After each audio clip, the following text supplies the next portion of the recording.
പല പാരൻസും പറയുന്ന ഒരു കംപ്ലൈന്റ് ആണ്, കുട്ടികൾ അവരുടെ അടുത്ത് നിന്നോ കെയർ ഗേവേഴ്സിന്റെ അടുത്ത് നിന്നോ മാറി നിൽക്കുമ്പോൾ ഒരു പ്രൊലോങ്ഡ് ആയിട്ടുള്ള എക്സസീവ് ആൻസൈറ്റി, ഉത്കണ്ഠ ഒക്കെ കാണിക്കുന്നു എന്നുള്ളത്. ഇന്നത്തെ വീഡിയോയിൽ ഞാൻ ഷെയർ ചെയ്യാൻ പോകുന്നത് പാരൻസിന് എങ്ങനെ ഈ ഒരു സെപ്പറേഷൻ ആൻസൈറ്റിയെ മറികടക്കാം എന്നതിന് വേണ്ടിയിട്ടുള്ള കുറച്ച് ടിപ്സ് ആണ്.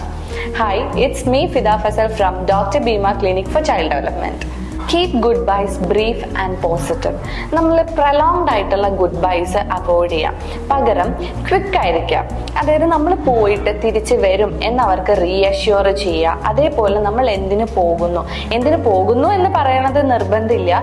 പക്ഷെ തിരിച്ച് ഇത് കഴിഞ്ഞ, അതായത് നമ്മൾ ഫുഡ് കഴിച്ചു കഴിഞ്ഞ് എത്തും, നീ ഫുഡ് കഴിക്ക്, ഞാൻ ഫുഡ് കഴിച്ചു കഴിയുമ്പോഴത്തേക്കും എത്തും എന്ന് നമ്മൾ റീഅഷ്യൂർ ചെയ്ത് അത് എക്സ്പ്ലെയിൻ ചെയ്ത് കൊടുക്കാം. ഇത് അവരുടെ ആൻസൈറ്റി കുറക്കാൻ വേണ്ടിയിട്ട് സാധിക്കും.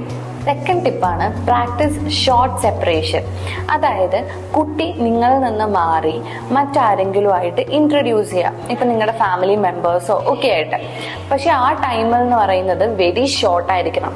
നമ്മൾ ഗ്രാജുവലി വേണം ആ ഒരു ടൈം ഇൻക്രീസ് ചെയ്യാൻ വേണ്ടിയിട്ട്. ഒരു ഷോർട്ട് പീരീഡിൽ നിങ്ങൾ മാറി നിൽക്കുക. കുട്ടിയും ഫാമിലി മെമ്പേഴ്സോ അല്ലെങ്കിൽ ഒരു ബേബി സിറ്ററോ ആരും ആയിക്കോട്ടെ, നിങ്ങളിൽ നിന്ന് മാറി മറ്റൊരാളുമായിട്ട് കുറച്ച് സമയം സ്പെൻഡ് ചെയ്യാൻ വേണ്ടിയിട്ട് അനുവദിക്കുക.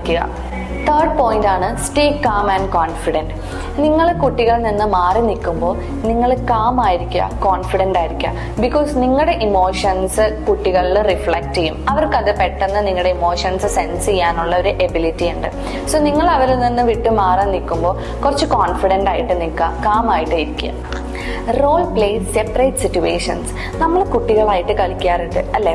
അപ്പൊ കുട്ടികളായിട്ട് കളിക്കുമ്പോൾ നമ്മൾ ഇതേപോലെയുള്ള സെപ്പറേറ്റ് സിറ്റുവേഷൻസ് ക്രിയേറ്റ് ചെയ്യാം. അതായത് നമ്മൾ അമ്മ കുട്ടി എന്നുള്ള രീതിക്ക് കളിക്കുക. അമ്മ വീട്ടിൽ നിന്ന് പുറത്ത് പോകുന്നു, സേഫ് ആയിട്ട് തിരിച്ചു വരുന്നു, കുട്ടികളായിട്ട് കളിക്കുന്നു. ആ ഒരു സെപ്പറേറ്റ് സിറ്റുവേഷൻസ് നമ്മൾ ആ കളിയിലൂടെ അവരെ കാണിക്കാം. അപ്പോൾ റിയൽ ലൈഫിലേക്ക് അവരെ എന്ത് ചെയ്യാൻ വേണ്ടിയിട്ട് പറ്റും, പ്രിപ്പയർ ചെയ്യാൻ വേണ്ടിയിട്ട് സാധിക്കും. ഫിഫ്ത്ത് പോയിന്റ് ആണ് ക്രിയേറ്റ് ഇൻഡിപെൻഡൻസ്. കുട്ടികളുടെ ഏജിന് അനുസരിച്ച് അവർക്ക് ചെയ്യാൻ പറ്റിയ കാര്യങ്ങൾ അവരെ കൊണ്ട് തന്നെ ചെയ്യിക്കുക.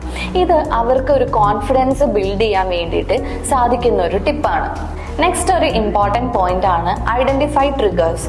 കുട്ടികളിൽ ആൻസൈറ്റി ഉണ്ടാക്കുന്ന അല്ലെങ്കിൽ ആ ഒരു ട്രിഗർ ചെയ്യുന്ന ഫാക്ടേഴ്സ് എന്താണെന്നുള്ളത് നമ്മൾ ആ ഒരു സിറ്റുവേഷൻ ഒബ്സർവ് ചെയ്യുക, ആ ഫാക്ടർ എന്താണെന്ന് കണ്ടുപിടിക്കുക.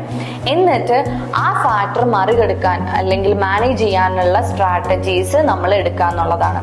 സോ ഇതൊക്കെ നമ്മൾ പ്രൊഫഷണൽ ഹെൽപ്പ് സീക്ക് ചെയ്തിട്ട് വേണം ചെയ്യാൻ. കുട്ടിയുടെ കണ്ടീഷൻ സിവിയർ ആണ് അല്ലെങ്കിൽ അവരുടെ ഡെയിലി ലൈഫിനെ വളരെയധികം ബാധിക്കുന്നുണ്ടെങ്കിൽ നമ്മൾ തീർച്ചയായിട്ടും ഒരു പ്രൊഫഷണൽ ഹെൽപ്പ് സീക്ക് ചെയ്യാം.